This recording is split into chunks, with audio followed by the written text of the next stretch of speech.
Right. Here we go. So let me turn on the AC too, because it's a little warm here.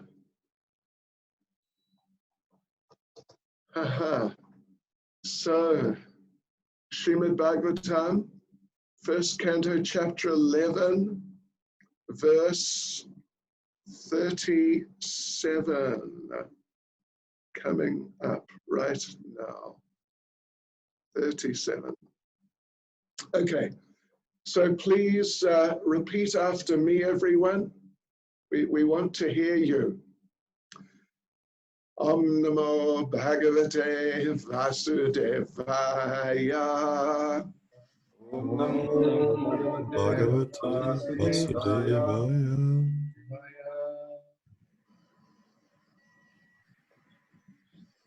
Om Namo Bhagavate Vasudevaya.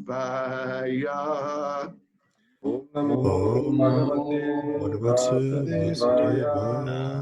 Om Namo Bhagavate Vasudevaya.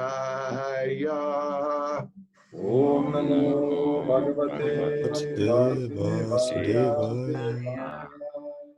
Okay, devotees and friends, Hare Krishna to all of you. Hare Krishna Maharaj. I hope you're all okay.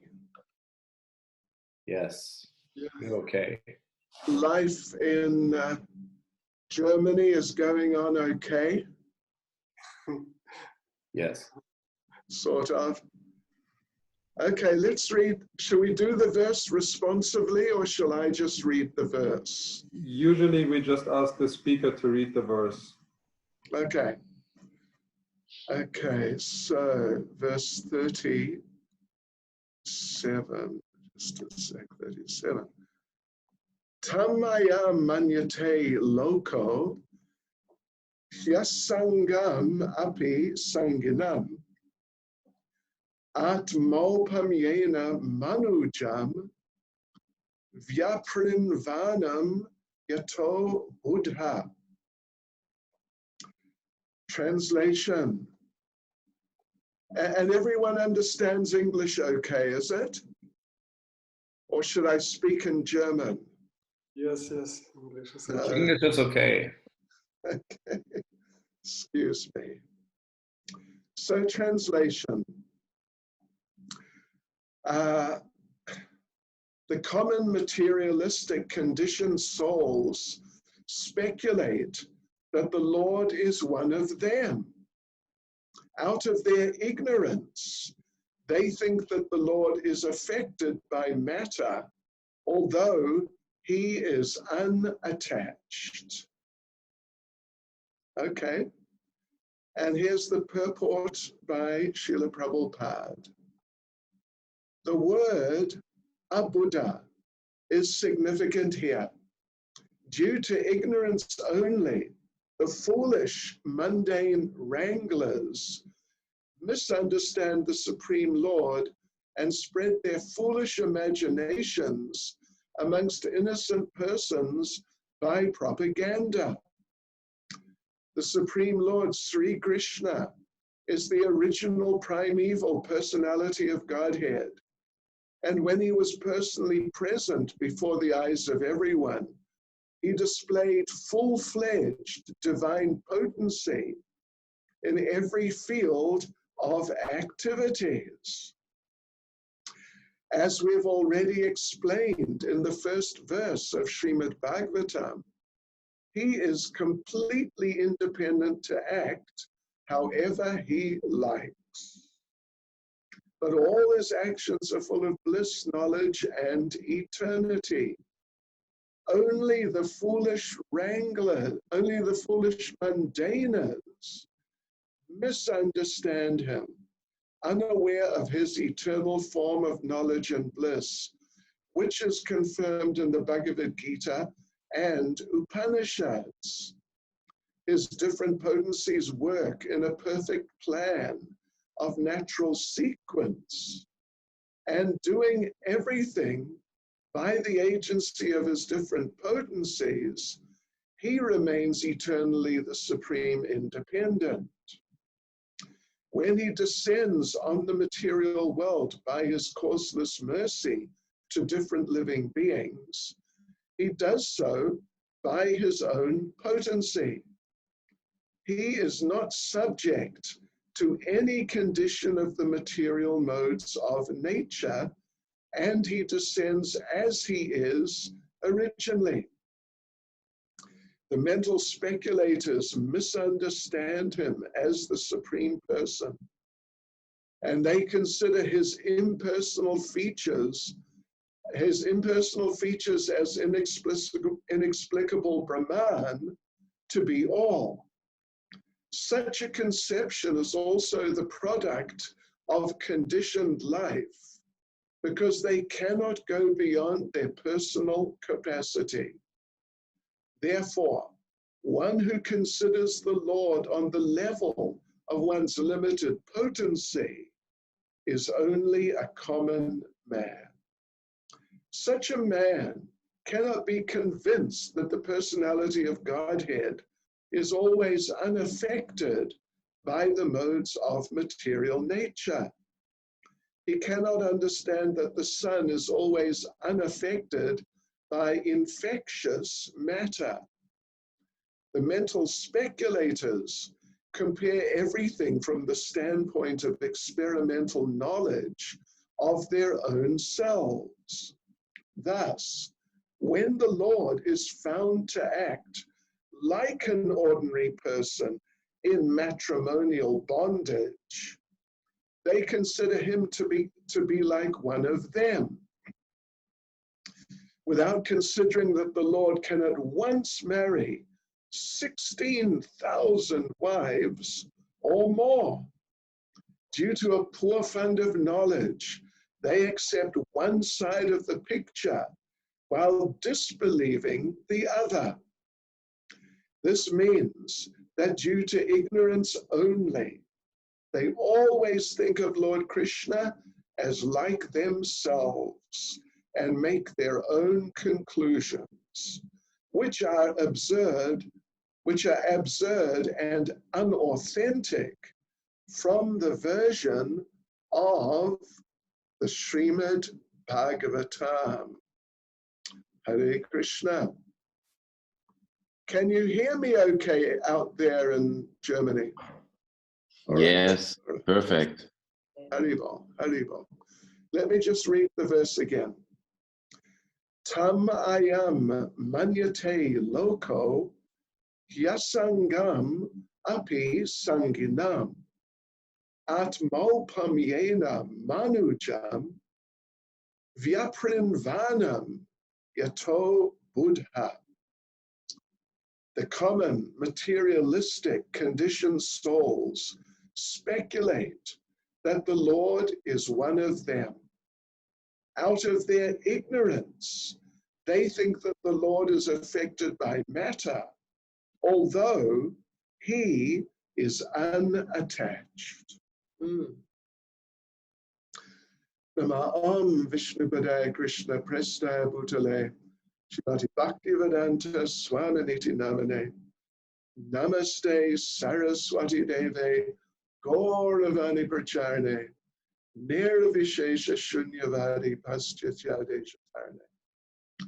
Sri Krishna Chaitanya Prabhu Nityananda Sri Advaita Gadadha Shivasadi Gaura Bhaktivinoda Hare Krishna Krishna Krishna Hare Hare Hare Rama Rama Rama Hare Hare Vanchkalpacharubhyascha kripa sindhubhya evacha patitanam pavanebhyo vaishnavebhyo namo namaha. Vaishnavebhyo namo namaha. So very good. How nice to be here with you all in Deutschland, in Berlin, and in other parts of the world too. It looks like we've got, how many is it? It's 17 or 18 or so cameras at least in Zoom in Germany. In other parts of the world, we've got about 120 or 130, so we're international today. All right, anyway, let us say a few words. And just one question I should have asked before. How long should or would you normally go for? Maharaj, usually we speak around 30-40 minutes and then give some questions. 30-40 minutes, no problem. And, you know, if anyone has any comment or question, we can also try and deal with that in due course. Yes, so this is, you know, this sort of situation is common in the material world. We are here in this material world because we've developed negative attitudes of different sorts towards Krishna. You know, wanting to compete, wanting to just become independent and separate, wanting to have his facilities, or sort of, yeah, say have his facilities, wanting to enjoy and wanting respect for ourselves. Therefore, for people who are on the material platform, when somehow or other they encounter Krishna or knowledge of Krishna or devotees of Krishna, just the whole anything to do with Krishna, the tendency is, at least in many cases, to just like spontaneously want to dismiss and not take seriously. Yeah, and it's only to be expected. It's only to be expected. You know, there's a very interesting little section, you could say, or it's like a passage or a section in Chaitanya Charitamrita when Lord Chaitanya is instructing Srila Sanatana Goswami. So they're discussing about the different avatars, there are different types of avatars, different types of forms of the Lord which come to this world and do different types of things. And an underlying theme, of course, with many of these avatars is that they come either directly or indirectly to try to reawaken the dormant Krishna consciousness of the conditioned souls. You know, obviously in Bhagavad Gita, we're all familiar with those verses, I'm sure, where Krishna says he comes to deliver the pious, annihilate the miscreants, re-establish principles of religion. So that sort of theme is always there when the Lord appears in this form or that within the material world. But Srila Sanatana Goswami makes a very interesting point that for those who are like staunchly opposed to Krishna, even when Krishna comes, and when Krishna just acts in such ways to just demonstrate and just show very vividly and clearly that, look, see, I'm the Supreme Personality of Godhead. I'm not one of you at all. Even when Krishna does like that, then the staunch conditioned souls, they'll find a way, they won't be able to recognize him. And there are many examples of that, but a classic example is when Krishna was here 5,000 years ago, and it was just before the Battle of Kurukshetra, and Krishna was trying to negotiate peace to avoid the battle. So Krishna, he made a last attempt to negotiate. He went to Hastinapur to meet with particularly Duryodhana and tried to work something out. Can we avoid, is it possible to avoid this battle? So Krishna had already tried a few times on other different occasions. So, but this time, Duryodhana, when he heard that, oh, Krishna's here again, Krishna wants to speak to us again, how to somehow avoid the battle, then Duryodhana, he wasn't interested. Basically, Duryodhana thought, oh no, it's him again. And, you know, he wants to talk to us again, but there's no point. So Duryodhana decided, I'm not going to meet with him. And Duryodhana, in his nasty mood, he told his soldiers, just arrest him, and we'll lock him up. So the soldiers went out. Duryodhana was watching from behind somewhere, and the soldiers went out and approached Krishna. Okay, you know, you got to come with us. We're arresting you. And Krishna displayed his universal form. Maybe the same as in Bhagavad Gita, 11th chapter, at least something very, very similar, or maybe just completely the same.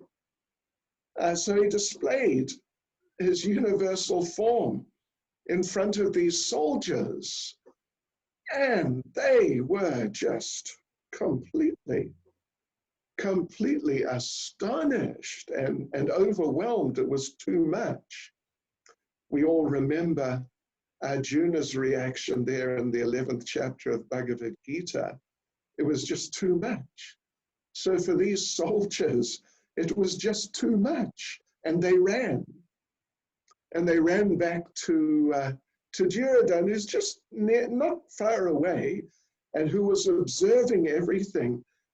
And they said, look, we can't arrest him. He's Vishnu. We can't arrest him. We're getting out of here. But Duryodhana, as you know, we mentioned, staunch materialist.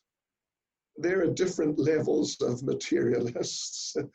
And, you know, on that level, or maybe the lowest level, whatever way you look at it, you get the really staunch materialists who just, no way, they're just not interested. So Duryodhana, he was like that. So there are these soldiers saying, oh, look, he's Vishnu, and there's nothing we can do. And Duryodhana looked at the universal form of Krishna, and he told the soldiers, no, he's not Vishnu. He's not Vishnu. Krishna, it must be that in his previous lifetime, he performed some serious austerities. So now he's got some mystical powers. That's all. He's not Vishnu. So Sanatana Goswami discusses like this, and it's very appropriate that when Krishna comes and he shows just practically as clearly as possible that he is the Supreme Lord, and he should be taken seriously like that, then the staunch conditioned souls, they can't recognize him. They can't recognize him. But then Sanatana Goswami says that when the Lord is there, even if the Lord tries to disguise himself and he comes before a devotee, but the devotee will recognize him. Even if the Lord is totally disguised and, you could say unrecognizable by ordinary standards, but the devotee will recognize. And, a very good example of that, of course, is with Lord Chaitanya. With Lord Chaitanya, because as we know, he was generally disguising himself. I mean, like 90, maybe 99% of the time or something, he was really generally disguising himself, really very, very strongly. But the devotees recognized. And sometimes they would say to Lord Chaitanya that, aha, we understand, you're the Supreme Lord. And Lord Chaitanya would deny it and block his ears and say, Vishnu, Vishnu, Vishnu, don't say those things, otherwise you'll never see me again. And in this whole discussion between Lord Chaitanya and Sanatana Goswami, as the discussion on this particular point sort of evolves, Sanatana Goswami starts talking about the Yuga avatars. Of course, Lord Chaitanya is acting as a Yuga avatar. He's acting in that role at least. So, and Sanatana Goswami, being very intelligent and diplomatic, he wants to, because he knows that Lord Chaitanya is acting as the Yuga avatar for Kali Yuga, he wants to get Lord Chaitanya to admit it. All right, I'm the Yuga avatar then. Somehow or other, by clever talk, bring Lord Chaitanya to the point where he's forced to admit, okay, I'm the Supreme Lord. Because otherwise, Lord Chaitanya, other than a few occasions, he'd never do that. So anyway, Sanatana Goswami is talking about the Yuga avatars. And so he begins, well, can we talk about the Yuga avatar for Satya Yuga? And Lord Chaitanya says, oh yeah, sure. And he talks about that. And now how about the Yuga avatar for Treta Yuga? And Lord Chaitanya is happy to talk about that. And then Sanatana asks, well, what about the Yuga avatar for Dwapara Yuga? And Lord Chaitanya is, yes, yes.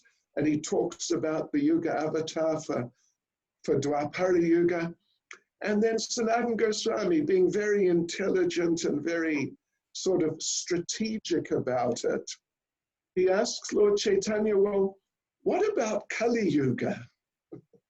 Is there a Yuga avatar for Kali Yuga? Obviously, he knows it's Lord Chaitanya himself. So he asks, well, is there a Yuga avatar?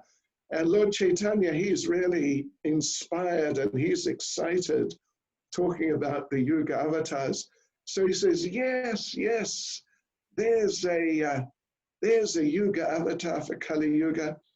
And Sanatana Goswami says, well, I heard that he has a golden form. And Lord Chaitanya says, yes, yes, he does. And Sanatana says, well, I heard he starts the Sankirtan movement. And Lord Chaitanya says, yes, yes, that's right. And Sanatana says, and I heard he's surrounded by many, great associates, great advanced devotees. And Lord Chaitanya he got a bit carried away, you see. But now he understands what Sanatana is trying to do.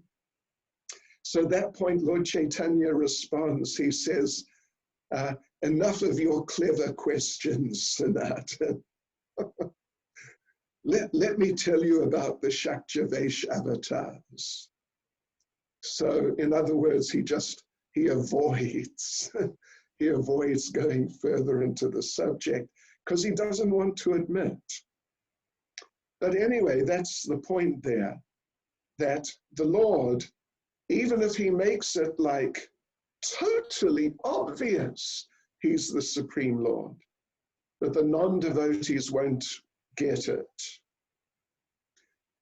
But the devotees, even if the Lord disguises himself completely and denies it and, like that, still the devotees will understand and they'll recognize this is our dear Supreme Personality of Godhead.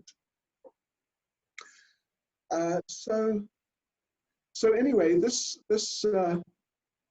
verse and purport is analyzing this type of situation that the common materialistic conditioned souls speculate that the Lord is one of them. And, of course, we could actually have a seminar on this. It's not just that we can go through it and really do it justice just in one short session like this. But an interesting point, which is brought up by Srila Vishwanath Chakravarti Thakur, is that if the Lord did not act, at least to some reasonable degree, like ordinary people, if just everything he did 24 hours a day, 365 days of the year, for the entire time he's on the planet, if he was just doing these fantastic, totally superhuman things, which are just way, way beyond the possibility of any conditioned soul doing at all, or even dreaming of doing, then he would become very difficult for people to relate with. He would become just too much. It would be too much for the minds of the conditioned souls. He'd sort of become, I don't know if you'd say irrelevant, but at least they wouldn't be able to connect at all. And they'd just be in a state of bewilderment. You might say awe and reverence, but beyond awe and reverence, to the point where it's just too much. Just like, and of course the example is Arjuna when he saw the universal form, that at first he thought, wow, fantastic, look at these different things, different aspects of the universal form. But then after just a little while, it became too much. It became too much, and he had to beg the Lord, please withdraw this form. I cannot deal with it. And Srila Vishwanath Chakravarti Thakur makes a very interesting point, actually, that Arjuna, the experience was so overwhelming, so beyond his capacity to kind of absorb and understand and then relate to. It was so far beyond that, and it was so dramatic, beyond dramatic. Anyway, in English we would just say overwhelming. that Vishwanath Chakravarti Thakur says the experience for Arjuna was so overwhelming that he says that it was almost like having a heart attack. I don't know if any of you have had heart attacks. I sincerely hope not. And I sincerely hope you don't get, and me too. But, you know, I've seen some people with heart attacks. And I've seen people short, like the next day after heart attacks, it's too heavy. The majority die, of course, but, you know, however many survive. And what an experience. It's so devastating. So devastating. So Vishwanath Chakravarti Thakur says that for Arjuna, it was like having a heart attack. Beyond his capacity completely to deal with altogether. But Vishwanath Chakravarti Thakur says that because Arjuna was a Kshatriya, and he was used to very dramatic and shocking situations in battle, like, you know, people getting their heads cut off, people being cut in half from the top of the head down through between the legs and the two parts falling apart. I don't want to put you off your breakfasts, but you know what I mean. He had experienced a lot of horrific situations. Just that for the normal person would be just too much, too shocking, and it would traumatize them even for many years afterwards. But because he was a Kshatriya and he was very powerful and used to these types of things, Vishwanath Chakravarti Thakur says, therefore he didn't die. Otherwise he would have died because it was too shocking. So yeah, so therefore if Krishna was like permanently displaying himself in those sorts of terms and was never in any sort of form or activities which ordinary people can relate to, then it would become just, you know, too fantastic.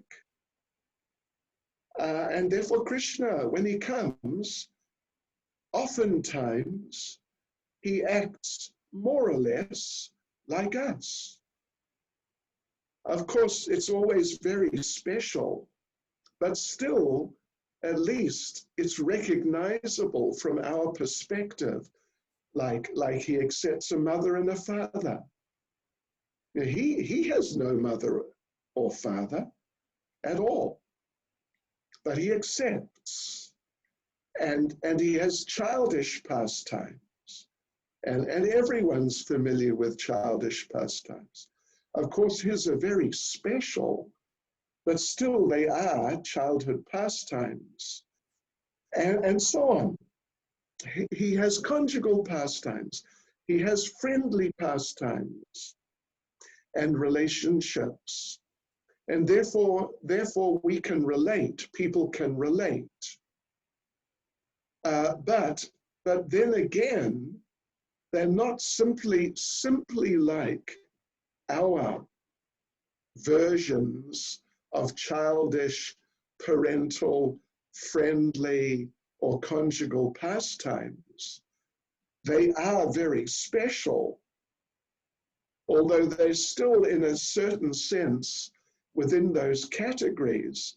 Like Prabhupada mentions in the purport here, that about marriage, matrimonial affairs, Prabhupada says, that Krishna married.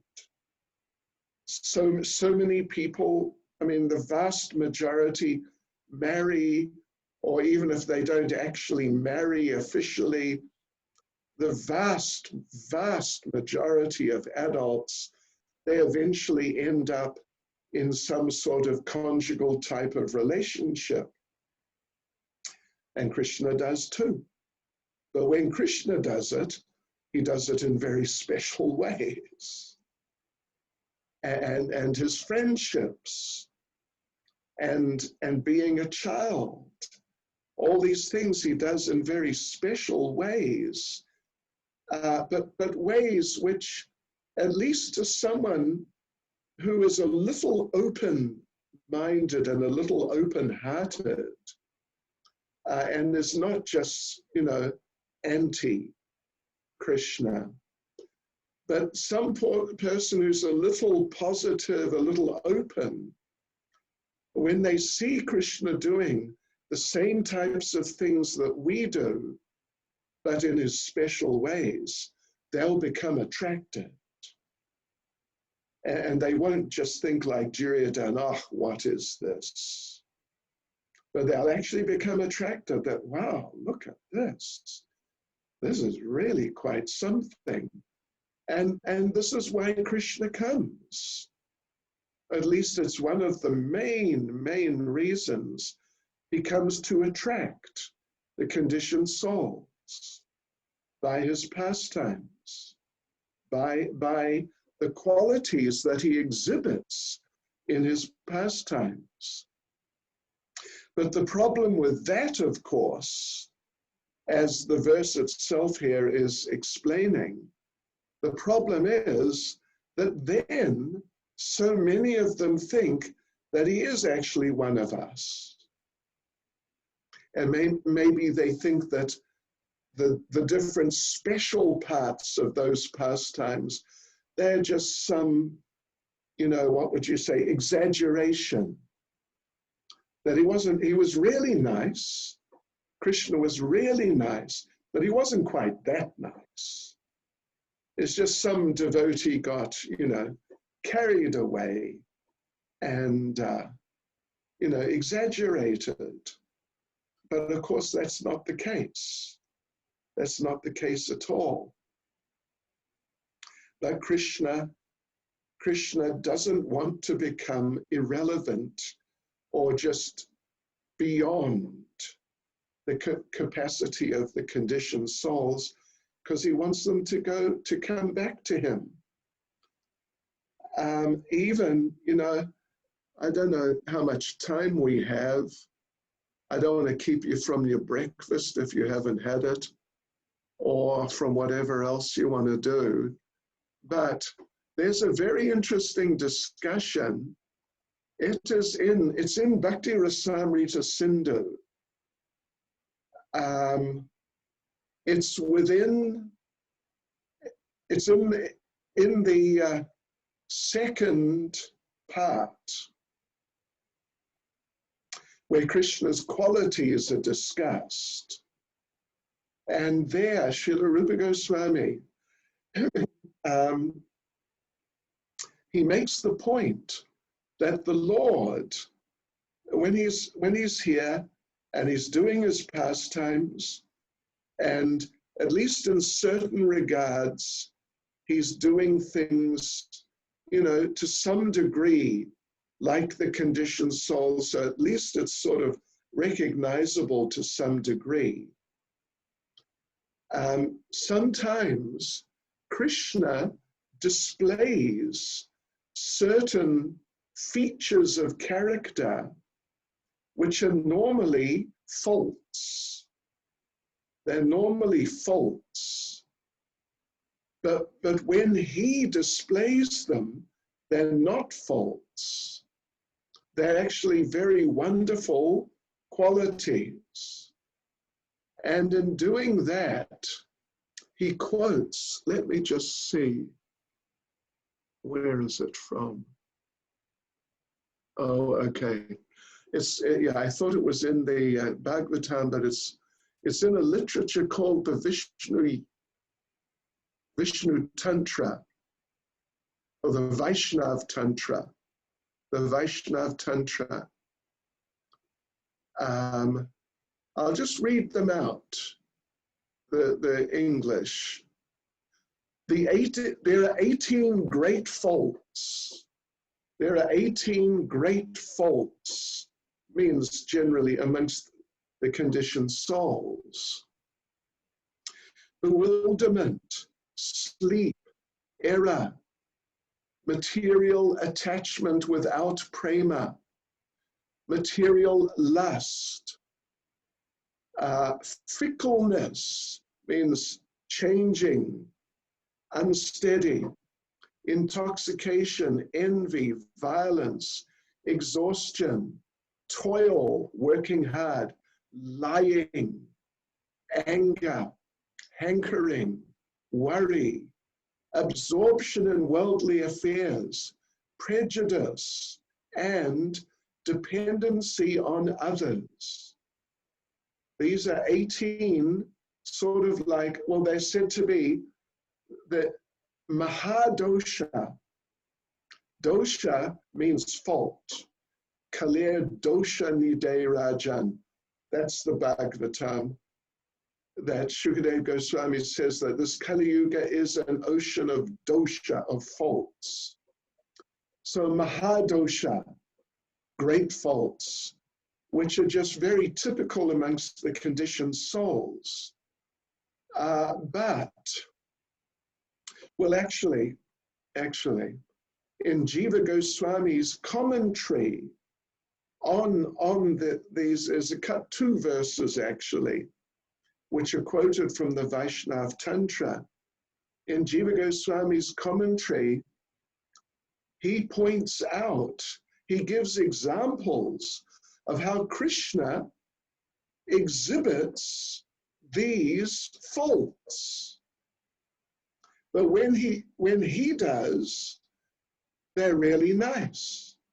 They're ecstatic. They're just, they're beautiful. They're wonderful. They become like ornaments, like decorations. So, taking into consideration the time factor, I'll just mention a couple. If you've got Banu Maharaj's Bhakti Rasamrita Sindhu translation, then Jiva Goswami's commentary is in there, and I'll tell you where to look if you want to make a note. It's the second part where Krishna's qualities are described. Chapter 1, verse 246. No, sorry, 247 to 248. If you want to look it up. And then there's all the other explanations of all the other ones too. So Jiva Goswami then, he gives some examples of how Krishna displays some of these faults, but actually they're really positive when they're displayed by him. So the first one is, in the Sanskrit, is moha. Moha means bewilderment, illusion, confusion, that sort of psychological phenomenon. So he quotes Shrimad Bhagavatam 10, 13, 16. 10, 13, 16. Chapter 13, of course, is the Brahma Vimohana Leela. Lord Brahma stealing the calves and cowherd boys. So this verse, the translation is, thereafter when Krishna was unable to find the calves, he returned to the bank of the river. But there he was also unable to see the cowherd boys. Thus he began to search for both the calves and the boys, as if he could not understand what had happened. Yes, this is Shrimad Bhagavatam, 10:13-16. It's an example of moha, illusion, confusion, bewilderment, what's going on, that sort of state of mind.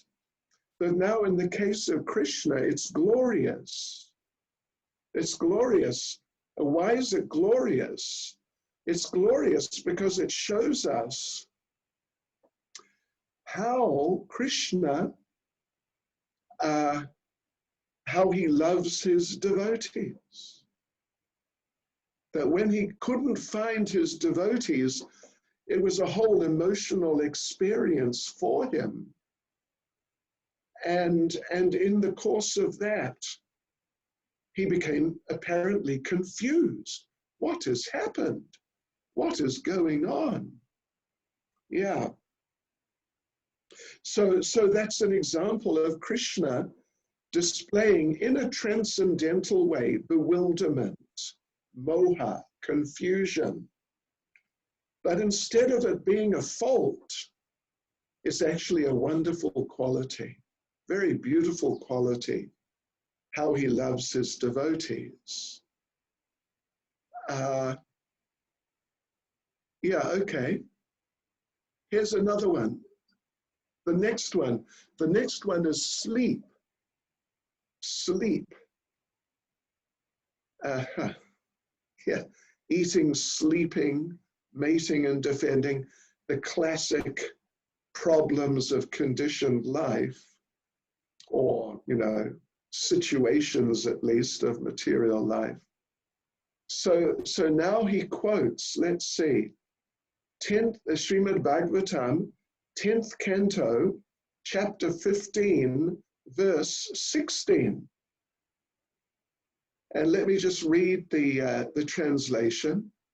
Sometimes Lord Krishna grew tired from fighting and lay down at the base of a tree, resting upon a bed made of soft twigs and buds, and using the lap of a cowherd friend as his pillow.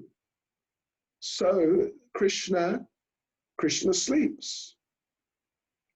He goes to sleep, or at the very least he rests and relaxes, but actually he sleeps. So sleep, of course, what can you say? Sleep, in the Bhagavatam, there's one verse which says, sleep is like death. When you're sleeping, you might as well be dead. In a certain sense of doing things, at least, sleeping is as useless as being dead, or sort of as unproductive as being dead. And elsewhere there's a statement that sleep is like a great snake, like a great python, which devours a person. Yeah. Actually, let me tell you just one little Prabhupada story. That Srila Prabhupada in Bhaktivedanta Manor in England was meeting with George Harrison one time. And somehow the subject of sleep arose. And George Harrison was saying that, yeah, sleep, I sleep. And it's just, I wish I didn't have to sleep because it's like unproductive. I wish I didn't have to sleep. And Srila Prabhupada replied, yes, you're right. Prabhupada said, I sleep also. And Prabhupada said, when I sleep, when I go to sleep, when I just first lie down, then I think to myself, here I go again, wasting my time. So anyway, sleep is one of the great faults. And people who are too attached to sleeping, they are in the mode of ignorance, tamagun. But now Krishna here He's sleeping, but he is sleeping with his head on the lap of one of the cowherd boys, who is just so happy to be able to serve the Lord in this way, while other of the cowherd boys are fanning Krishna, and someone's playing some music on a flute, and so on and so forth. So Krishna's sleeping is glorious. It's wonderful, and it inspires those devotees in their loving relationships with him. Let's see. What is this one now? Yeah, okay. Okay, one more. I mean, like I said, there could be a seminar about this. It's a big subject. So the next one is Brahma. Brahma means error, mistake. Yeah, not understanding, mistake, error. So to illustrate, Jiva Goswami quotes Bhagavatam 10:8-22.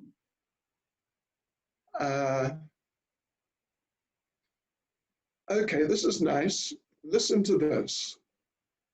When Krishna and Balaram, just as little children, when Krishna and Balaram, with the strength of their legs, crawled in the muddy places created in Vraja by cow dung and cow urine, their crawling resembled the crawling of serpents, and the sound of their ankle bells was very charming. Very much pleased by the sound of other people's ankle bells, they used to follow these people as if going to their mothers. But when they saw that these were other people, they became afraid and returned to their real mothers, Yashoda and Rohini. So that's nice. It's really nice. Krishna and Balaram,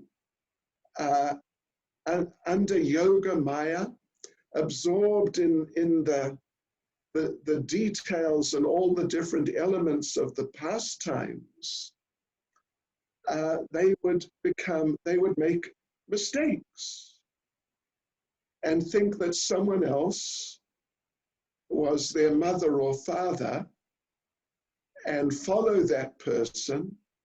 But then just after a little while, they'd realize, hey, wait a minute. And then they go running back to their real parents. So it's a fault.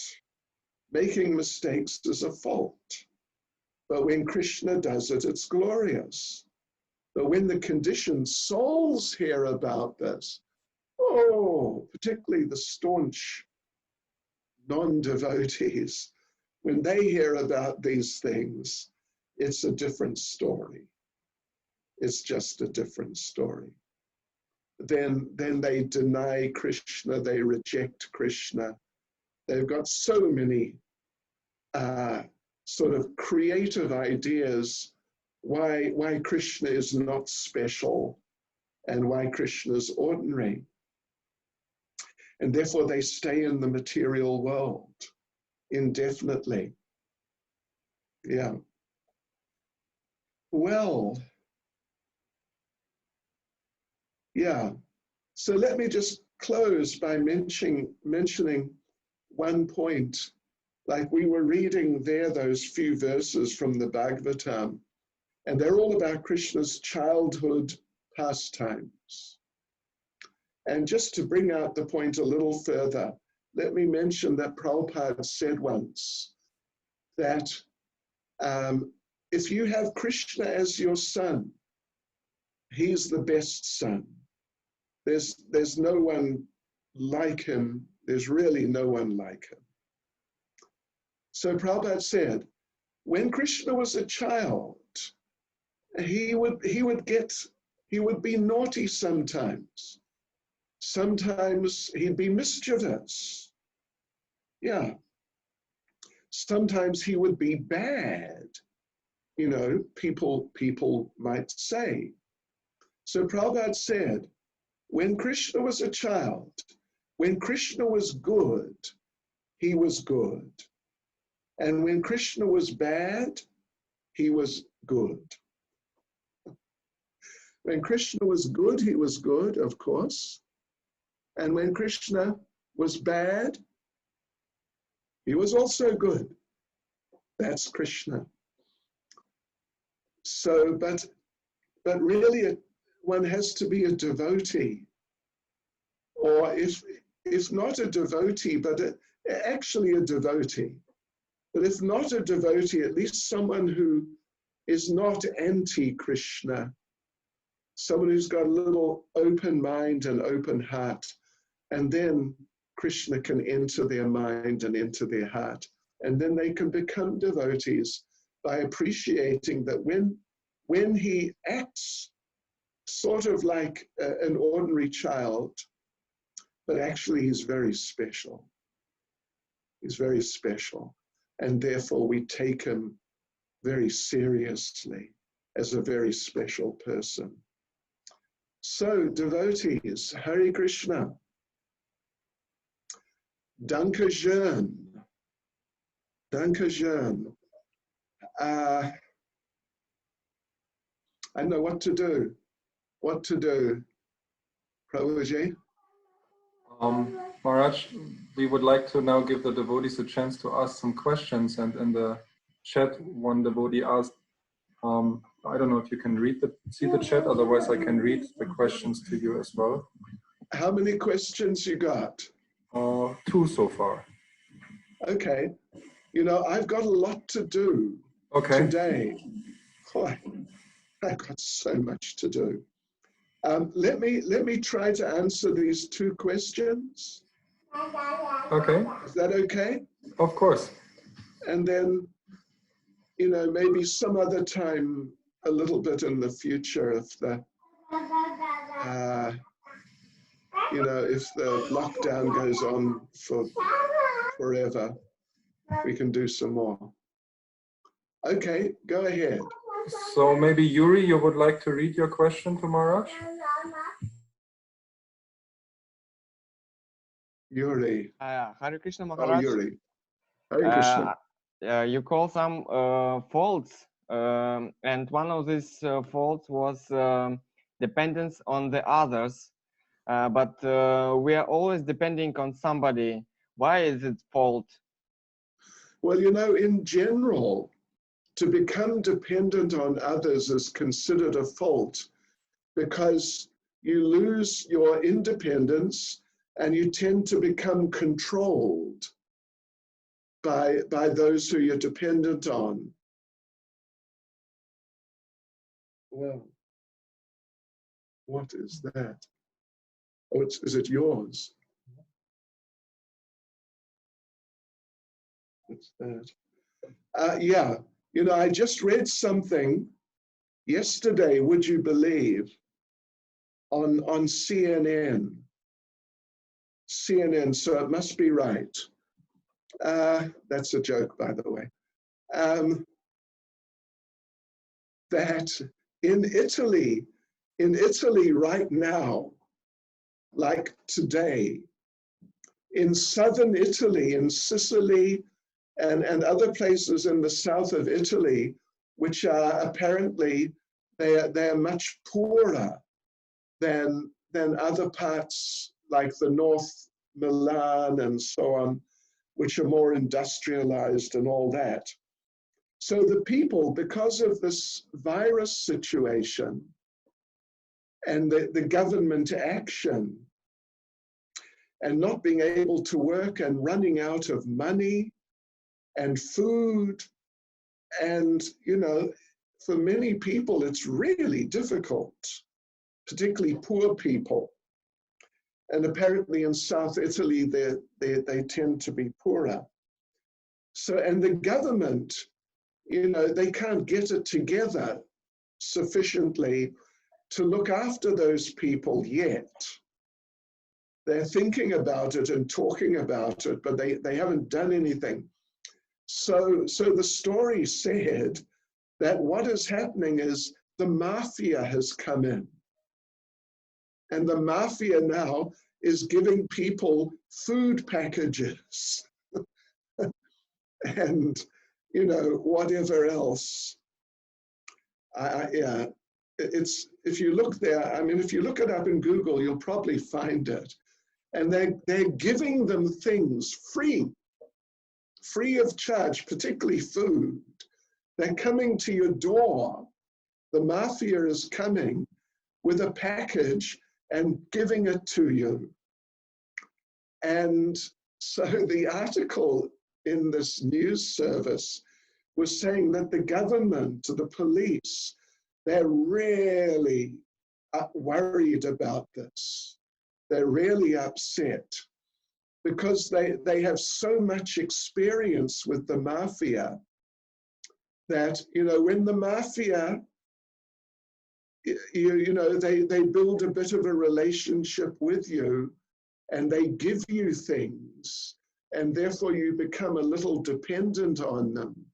Then after a while, you have to sort of reciprocate with them. Yeah, you have to give them money or vote for their candidate in an election, or do some job for them, you know, become like indirectly involved in criminal activity with the mafia. So I was reading that. I mean, I just glanced at it actually, and I understood, yeah, just see, when you become dependent, that you got to be careful who you become dependent on. Because if you become dependent on the wrong people, you end up in very serious trouble. So better to be able to sort of stand on your own 2 feet. So to be dependent is a classic fault, like to really become dependent. It's a classic fault. But with Krishna, it's not. With Krishna, it's glorious, because Krishna becomes dependent on his devotees. He becomes dependent on Mother Yashoda. And that's very beautiful. It enhances their transcendental relationships so much. If you want to get into it more, get a copy of that Bhakti Rasamrita Sindhu and have a look, because Jiva Goswami, he explains every one. In regard to dependency, let me just tell you, in regard to dependency, Jiva Goswami chooses a very wonderful verse.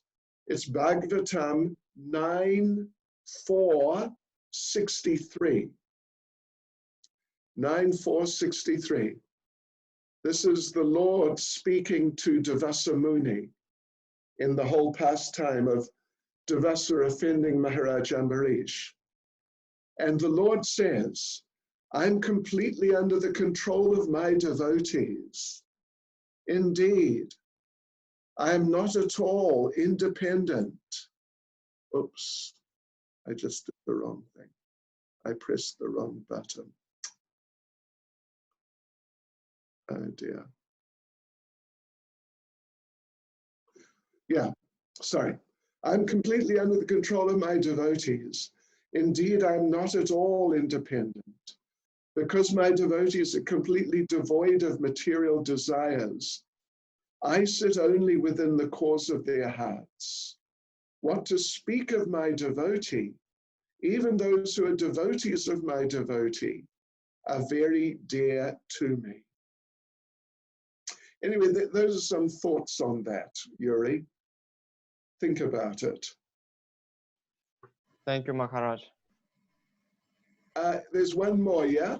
Yeah, Dauji has a question also. Hare Krishna Guru Maharaj, thank you for your lection. And I want to ask you that Krishna appeared his universal form even in front of the soldier of Duryodhana, in the front of Duryodhana. And sometimes he also appears in our life, and in some good situation or in some difficulties. And but we are thinking it is not as I want. For example, I am thinking I have the other vision of this situation. But how to accept Krishna's will, and how don't be the Duryodhana in this situation? Yeah, how to accept Krishna's will, Krishna's desires. Well, you know, of course, whatever Krishna does to his sincere devotees is for their good. Even though sometimes it may seem to not be for their good.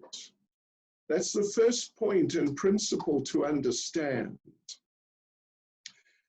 But then the thing is that we have to become able to accept that, and really accept it within our heart, like embrace it in our hearts. Otherwise, if we don't embrace it in our hearts, then when Krishna does good things, we'll feel, oh, very good. But when Krishna does something which sort of challenges us, then we'll think, hey, Krishna, what are you doing, Krishna? I thought you helped your devotees, Krishna. What are you doing? You sure you know what you're doing, Krishna? something like that. So, but the basic point there, to come to that point, the basic point is that the heart has to become purified, at least, not completely, but at least to the point where one is able to accept these things and not become, bewildered, particularly by any challenging situations which may arise, which will arise. So really, it's not just like a psychological adjustment. Although, psychological adjustment has to be there too. But it's really a question of purification of heart. And therefore, I would say that the answer to your question as such is, what to do is we really have to practice Krishna consciousness seriously, or more seriously, or as seriously as possible. And then it'll become easier to accept and even embrace difficulty in a positive sense. As Bhaktivendanta Swami said, he said, when I see a test coming, he sees some problem is coming his way. He said, when I see that a test is coming, I think, here comes Krishna in the form of a test. Let me just close, because I have to go now, but let me close by telling you a little story. Just sit down and relax. It'll take a few minutes. And maybe you've even heard the story before. It's about this very point that Daoji asked. So there was a king who had a minister. And the king was a bit of a devotee, not too much, but something. But the minister, he was a really good devotee. He was like an advanced devotee. So the king would go hunting from time to time, and the minister would go with him. One day, the king was about to fire an arrow at something, and he slipped, and the arrow jumped off his bow and cut off the top of one of his thumbs.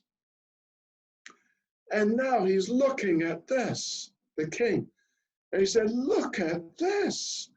It's terrible. See what happened? Oh no. But the minister, who's very serious devotee, the minister said, oh, it's Krishna's mercy. And the king said, no, it's not. Look, it's not Krishna's mercy. Look at this. Oh, no. But the minister insisted, no, it's Krishna's mercy. And an argument developed. And the king was shouting at him, it's not Krishna's mercy. Stop talking like that. And the king became so angry, he had the minister arrested and put in jail. Yeah.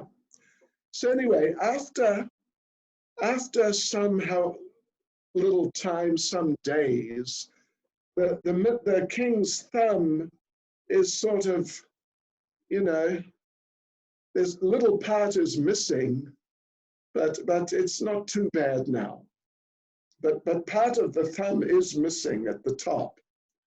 So he went out hunting again, but without the minister, because minister's in jail.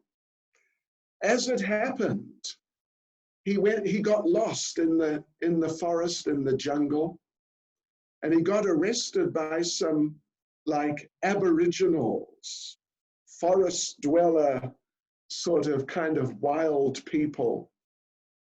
He got arrested and they took him to their little camp and they said, you know what?